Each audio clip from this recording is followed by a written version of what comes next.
Bonjour à tous, bienvenue pour une vidéo pédagogique sur une méthode simple à utiliser sur les paires de devises majeures pour les unités de temps allant de 1 heure au journalier.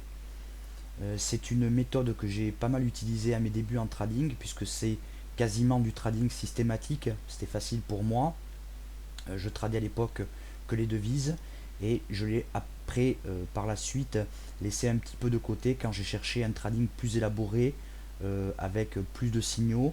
Et puis par la suite, je me suis dirigé vers le day trading que je pratique maintenant depuis plusieurs années. C'est une méthode qui m'avait été enseignée par un bon trader qui maintenant euh, donne des cours chez un courtier. Voilà. Alors, c'est une méthode de croisement de moyenne mobile, moyenne mobile 10 et 20 périodes simples, accompagnée d'un RSI 21 qui, nous allons le voir plus tard, va nous aider à filtrer nos signaux. Et donc je me permets quelques rappels sur l'utilisation des moyennes mobiles qui, à mon sens, ne sont pas assez appuyés dans la littérature classique qui vous est proposée sur le trading.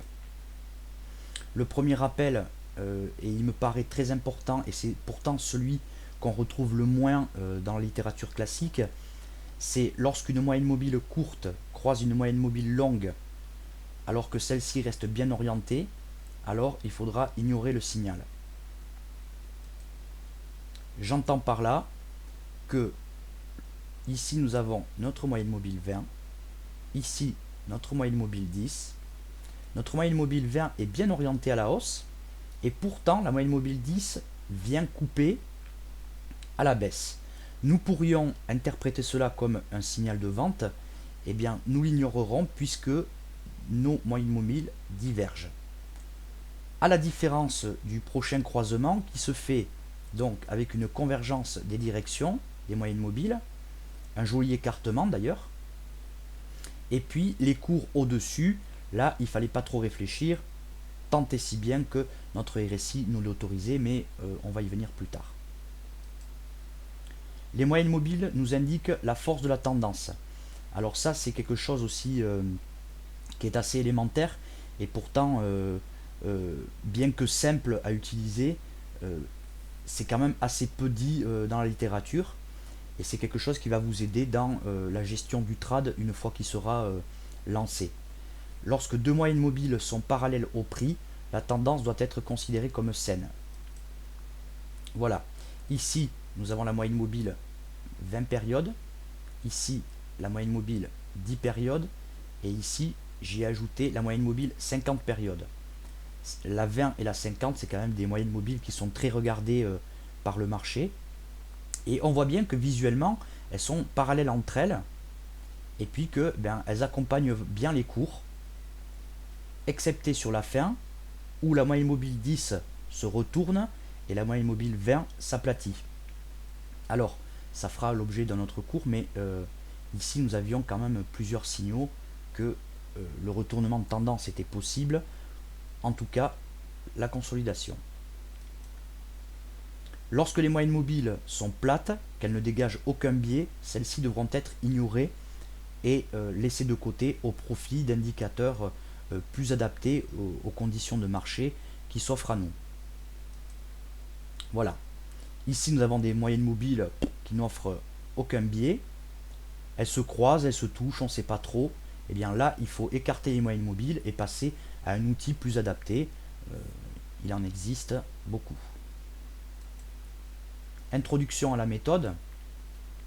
Lorsque la moyenne mobile courte croise à la hausse la moyenne mobile longue et que le RSI est au-dessous de sa zone de neutralité, ce sera un signal d'achat.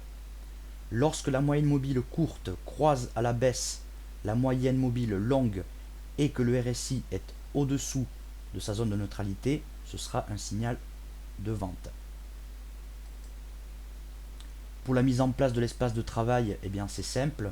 Une moyenne mobile 10 périodes simple, une moyenne mobile 20 périodes simple, le RSI 21 avec une ligne de 5 à 50% tracée. Celui-ci nous servira de filtre pour prendre le signal ou le laisser de côté. Voici. Nous sommes sur l'euro-dollar en 4 heures, me semble-t-il. J'aurais dû le marquer.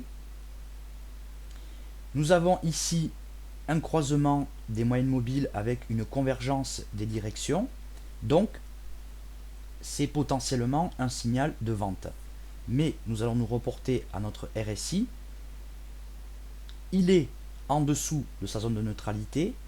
Qui plus est, il valide une divergence baissière. On voit aussi que les cours ont cassé une droite de tendance importante. Eh bien, il fallait rentrer sans trop hésiter. L'euro-dollar encore en 4 heures. Ici, une bougie baissière, un croisement avec convergence des directions. Nous nous reportons à notre RSI. Il vient juste de passer en dessous de sa zone de neutralité. Il fallait rentrer. On voit que les moyennes mobiles sont propres, que les cours ne débordent pas tout au long du trad. Et ici, nous avons un signal de sortie, mais nous en parlerons plus tard. Voici une longue période sur l'euro-dollar en journalier. Croisement des moyennes mobiles avec une belle bougie haussière. Le RSI vient de passer au-dessus de sa zone de neutralité. Il fallait rentrer. Ensuite, il fallait sortir ici parce que nous avons un croisement baissier, mais nous y reviendrons plus tard.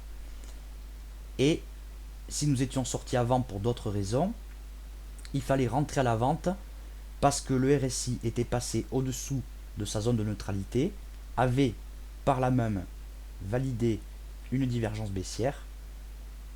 Il fallait y aller. Ici, rebelote. Le RSI vient de passer au-dessus de sa zone de neutralité. Il fait même un petit pullback pour nous assurer que tout va bien. Il fallait rentrer à l'achat. Alors, gestion du risque. Le stop. Deux manières de mettre le stop.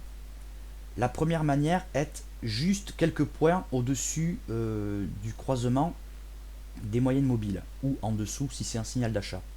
Alors, avantage, ça augmente le ratio gain-perte en cas de succès à répétition. Inconvénient, en cas de volatilité, de nervosité du marché, eh bien, le stop sera plus facilement touché.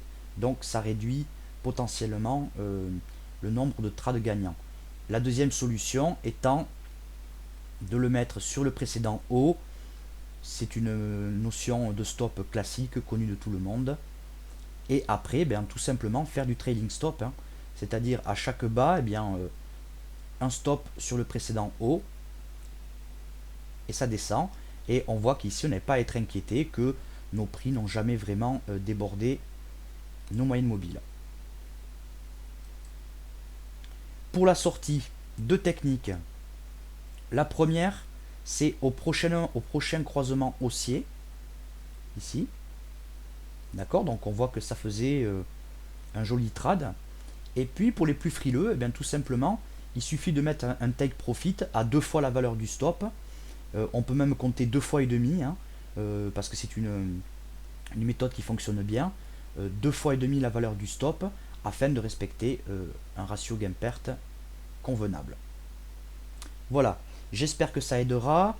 Il n'y a pas grand chose d'autre à dire, si ce n'est que, évidemment, un croisement haussier à proximité d'une résistance, on va se méfier, on va regarder où en est notre RSI. Un croisement baissier à proximité d'un support, on va se méfier, on va regarder où en est notre RSI, pardon. Néanmoins, on voit que c'est une méthode très simple à utiliser, qui est optimisable de toute façon, toujours, mais qui, laissé en l'état, fonctionne bien. Je vous remercie de votre attention, je vous souhaite de jolis trades avec cette méthode. N'hésitez pas à me contacter pour vous faire part de vos retours ou bien de vos questions.